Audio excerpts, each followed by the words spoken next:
శ్రీమాత్రే నమః. నా పేరు మురళీధర శర్మ. నేను హైదరాబాద్ పుప్పాలగూడ మణికొండ ప్రాంతంలో ఉన్న గోల్డెన్ టెంపుల్ వద్ద నివాసం ఉంటుంటాను.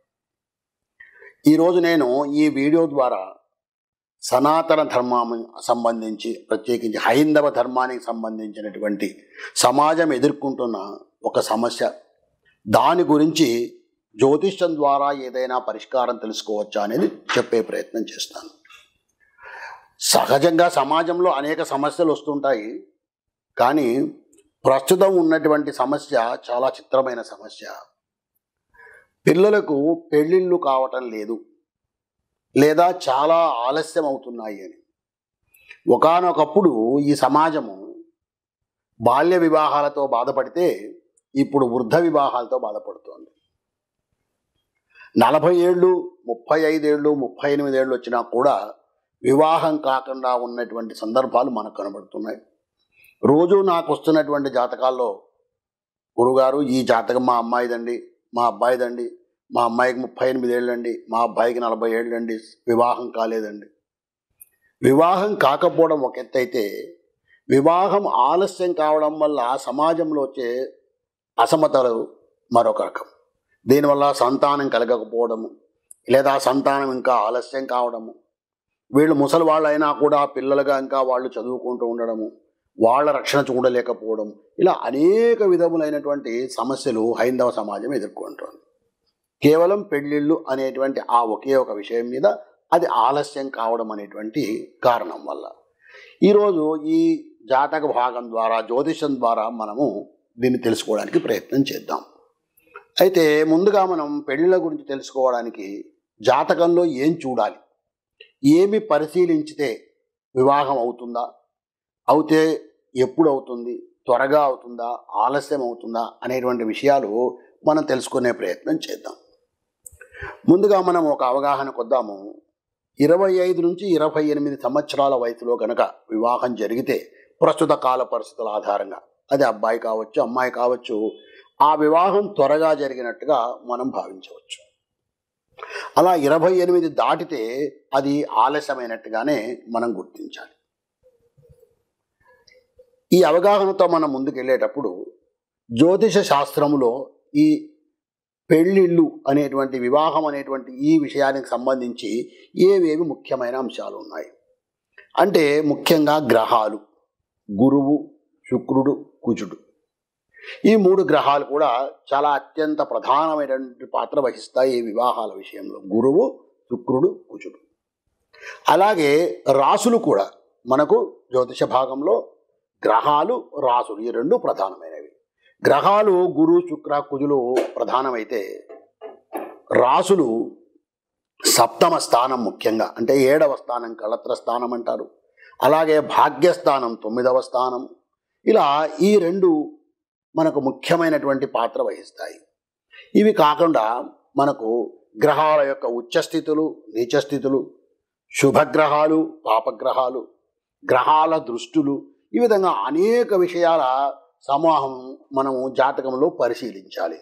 గ్రహాలు, రాసులు, వాటి స్థితులు, వాటిని ఎవరు చూస్తున్నారు, ఏ గ్రహం ఎలాంటి పనికి మనకు సహాయపడుతుంది అనేటువంటి విషయాన్ని గ్రహిస్తే తప్ప ఆ జాతకుడికి లేదా ఆ జాతకురాలికి వివాహం ఎప్పుడు అవుతుంది అనేది మనం త్వరగా తెలుసుకోలేము.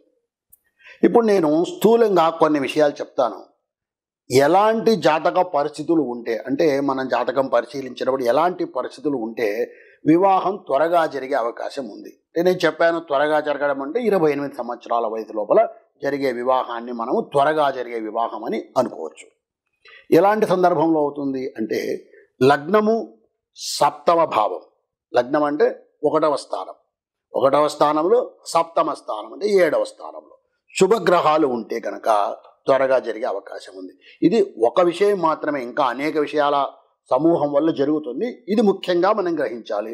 లగ్నంలో అలాగే సప్తమ భావంలో శుభగ్రహాలు ఉంటే కనుక త్వరగా జరిగే అవకాశం ఉంది. మనం ఇప్పటికే ఎన్నో వీడియోల్లో తెలుసుకున్నాము. శుభగ్రహాలు అంటే ఏమిటి, అశుభగ్రహాలు అంటే ఏమిటి, ఉచ్చ అంటే ఏమిటి, నీచ అంటే ఏమిటి తెలుసుకున్నాం. ఇక సప్తమాధిపతి పాపగ్రహాలతో కలవకుండా ఉండడం. సప్తమాధిపతి అంటే లగ్నం నుంచి 7వ స్థానం ఉన్నటువంటి ఇదైతే ఉందో, ఉదాహరణకు మేషం లగ్నం అయితే మేషం, వృషభం, మిథునం, కర్కాటకం, సింహం, కన్య, తులా లగ్నం. అంటే ఈ తులా లగ్నంలో ఎటువంటి పాపగ్రహాలు ఉండకుండా ఉంటే త్వరగా వివాహం అయ్యే అవకాశం ఉంది. ఇంకా సప్తమాధిపతి శుభగ్రహాల దృష్టి కలిగి ఉండడం. సప్తమాధిపతి అంటే ఇందాక మనం తులా అనుకున్నాము. తులారాశికి అధిపతి శుక్రుడు. ఆ శుక్రుడికి శుభగ్రహాల దృష్టి కనుక ఉంటే తప్పకుండా త్వరగా వివాహం అయ్యే అవకాశం ఉంటుంది. సప్తమాధిపతిగా సంబంధం లేకుండా శుక్రుడు బలంగా ఉంటే, అంటే ఉచ్చస్థితిలో కానీ, మిథున రాశిలో కానీ, తులారాశిలో కానీ, వృషభ రాశిలో కానీ ఇలా ఉన్నప్పుడు శుక్రుడు బలవంతుడిగా ఉంటాడు. శుక్రుడు బలవంతుడిగా ఉన్నప్పుడు కూడా త్వరగా వివాహం అయ్యే అవకాశం ఉంటుంది. ఇంకా శుక్రుడు, శని ఈ రెండు గ్రహాల మీద చంద్రుడి యొక్క దృష్టి లేనప్పుడు కూడా వివాహం త్వరగా అయ్యే అవకాశం ఉంది. నేను గ్రహ దృష్టులు అని చెప్తున్నాను. ఏ గ్రహము ఎటువంటి దృష్టి కలిగి ఉంటుంది, ఏ రాశిని చూస్తుంది అనేటువంటిది కూడా ఇక్కడ చెప్పే ప్రయత్నం చేస్తాను. ప్రతి గ్రహము కూడా తను ఉన్నటువంటి స్థానం నుంచి 7వ స్థానాన్ని చూస్తుంది. ప్రతి గ్రహం కూడా అలాగే చూస్తుంది, రాహుకేతువులకు మినహాయింపు. ఇది కాకుండా ఇంకా 3 గ్రహాలు, శని తను ఉన్న రాశి నుంచి 7వ స్థానం మాత్రమే కాకుండా 3, 10 స్థానాలను కూడా చూస్తాడు. అంటే ఇంకా ఎక్కువగా అన్నమాట. కేవలం 7వ స్థానం మాత్రమే కాకుండా 3వ, 10వ స్థానాన్ని కూడా చూస్తాడు శని. ఇక కుజుడు తను ఉన్నటువంటి ఆ రాశి నుంచి 7వ స్థానాన్ని కాకుండా మరి 2 స్థానాలను కూడా చూస్తాడు. అంటే 4వ, 8వ స్థానం, అంటే 4వ స్థానము, 8వ స్థానాన్ని కూడా చూస్తాడు. గురువు తాను ఉన్నటువంటి రాశి నుంచి, తను ఉన్నటువంటి స్థానాన్ని నుంచి 5, 9 స్థానాలను కూడా చూస్తాడు. అంటే 7వ స్థానం చూస్తాడు. అది కాక 5, 9 స్థానాలను కూడా మనకు చూస్తాడు. ఎందుకు ఈ దృష్టి యొక్క అవసరము ఏమిటి, దీని యొక్క ప్రాధాన్యత ఏమిటి ఇప్పుడే తెలుసుకున్నాము. శుభగ్రహ దృష్టి ఉంటే త్వరగా అయ్యే అవకాశం ఉంది. అలాగే చంద్రుడి దృష్టి లేకుండా ఉంటే శుక్రుడు, శని మీద త్వరగా అయ్యే అవకాశం ఉందని మనం తెలుసుకున్నాం. అందువల్ల ఈ గ్రహ దృష్టి అనేటువంటిది కూడా అవసరమవుతుంది. ఇప్పుడు మనము ఒక వృశ్చిక లగ్నంలో జన్మించినటువంటి జాతకుడి యొక్క గ్రహస్థితిని పరిశీలించి ఈ జాతకుడికి వివాహం ఎప్పుడు జరిగే అవకాశం ఉందో తెలుసుకునే ప్రయత్నం చేద్దాం. అంటే మనం పరిశీలిస్తున్నటువంటి జాతకుడు వృశ్చిక లగ్నంలో జన్మించాడు. గ్రహస్థితి ఏ విధంగా ఉంది అంటే, లగ్నంలో రాహువు పాపగ్రహం ఉన్నాడు, వృశ్చిక లగ్నం. ధనుస్సులో 2వ వెంట బుధుడు ఉన్నాడు. మకరంలో చంద్రుడు ఉన్నాడు. ఇక మిగిలినవన్నీ ఖాళీగా ఉంటే వృషభంలో మరలా శుక్రుడు, కేతువు ఉన్నారు. శుక్రుడు అక్కడ, శుక్రుడికి స్వక్షేత్రం, అక్కడ కేతువు పాపగ్రహంతో కలుసుకొని ఉన్నాడు వృషభంలో. మిథునంలో రవి ఉన్నాడు. కర్కాటకంలో గురువు ఉన్నాడు. సింహంలో కుజుడు ఉన్నాడు. కన్యలో శని ఉన్నాడు. ఈ విధంగా గ్రహస్థితి ఉంది. ఈ గ్రహస్థితి ఉన్నటువంటి ఈ జాతకుడికి మనము పరిశీలించినట్టయితే వృశ్చిక లగ్నములో రాహు ఉన్నాడు. ఇది కుజక్షేత్రం వృశ్చికము, రాహువుకు శత్రుక్షేత్రము, పాపగ్రహం. లగ్నములో పాపగ్రహం ఉంది.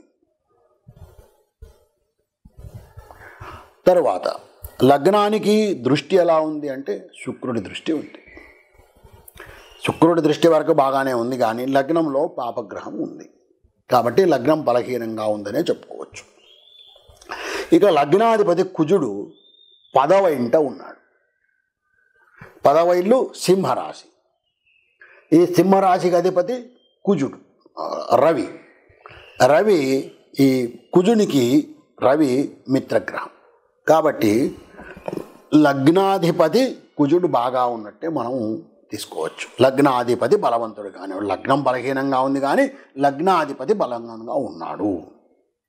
ఇక 7వ స్థానము ఇది వృశ్చికం కాబట్టి వృశ్చికం, ధనుసు, మకరం, కుంభం, మీనం, మేషం, వృషభ రాశి 7వ స్థానం అవుతుంది. ఈ 7వ స్థానంలో ఎవరు ఉన్నారు? శుక్రుడు స్వక్షేత్రములో ఉన్నాడు అక్కడ. కాబట్టి శుక్రుడు తప్పక బలవంతుడే. కానీ శుక్రుడు పాపగ్రహము, శత్రుగ్రహమైనటువంటి కేతువుతో కలుసుకొని ఉన్నాడు. కానీ శుక్రుడు, కేతువుల మనము గ్రహాల యొక్క బలాలు బేరీజు వేసుకున్నప్పుడు శుక్రుడు స్వక్షేత్రంలో ఉన్నాడు. కాబట్టి తప్పకుండా పాపగ్రహంతో కలిసి ఉన్నా కూడా ఇతను బుధుడు కాదు. పాపగ్రహంతో కలిసి ఉంటే ఆ లక్షణాలు పొందడానికి శుక్రుడు తన స్వయం ప్రకాశము. కాబట్టి ఈ కేతువు యొక్క ప్రభావము అక్కడ లేదు. కేతువు సప్తమ స్థానంలో ఉన్నాడు కానీ శుక్రుడి మీద ప్రభావం లేదు కాబట్టి శుక్రుడు తప్పకుండా బలవంతుడనే మనం చెప్పుకోవచ్చు.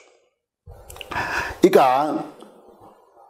ఈ శుక్రుడికి రాహుగ్రహ దృష్టి ఉంది. సప్తమ లగ్నం నుంచి రాహుకేతువులు ఉన్నారు, అక్కడ శుక్రుడు ఉన్నాడు కాబట్టి అది పెద్ద తీవ్రమైనటువంటి దోషం కింద మనం పరిగణించాల్సిన అవసరం లేదు.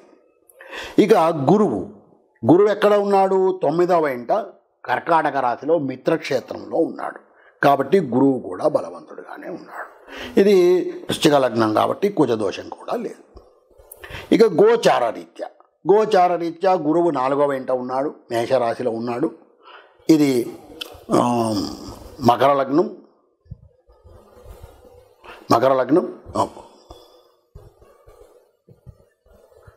కాబట్టి ఇక్కడ 4వ ఇంట ఉన్నాడు కాబట్టి గ్రహచార రీత్యా కూడా గురు బలం బాగానే లేదు. ఎందుకంటే 4వ ఇంట 2, 5, 7, 9, 11 స్థానాల్లో మాత్రమే గురువు బలవంతుడు కాబట్టి ఇక్కడ మనకు మకరంలో ఉన్నాడు. మకరం, కుంభం, మీనం, మేషం చతుర్థంలో గురువు కాబట్టి బలవంతుడు కాదు. ఇప్పుడు మనం సమగ్రంగా పరిశీలించినట్టయితే లగ్నం బలహీనంగా ఉంది కానీ లగ్నాధిపతి బలవంతుడిగా ఉన్నాడు. వివాహానికి అత్యంత ముఖ్యమైన కారకమైనటువంటి 2 గ్రహాలు శుక్రుడు, కుజుడు కూడా బలవంతులుగానే ఉన్నారు. అంటే శుక్రుడు, కుజుడు, గురువు ముగ్గురు బలవంతులుగానే ఉన్నారు. ఇప్పుడు మనకు లేనిదల్లా లగ్నం బలంగా లేదు, గోచార రీత్యా గురువు బలంగా లేడు. కాబట్టి ఈ గోచార రీత్యా కాస్త గురుబలాన్ని మనం సంపాదించుకున్నట్టయితే, అంటే ఇందాక నేను చెప్పినట్టుగా గురు స్తోత్ర పారాయణాలు చదవడము, లేదా గురు చరిత్ర దత్తాత్రేయ చరిత్ర పారాయణం చేయటము, ఇలాంటి పనులు కనుక చేసినట్టయితే, పరిష్కారాలు చేసుకున్నట్టయితే తప్పక ఈ జాతకుడికి త్వరగా వివాహం జరిగే అవకాశం ఉంటుంది. శ్రీమాత్రే నమః.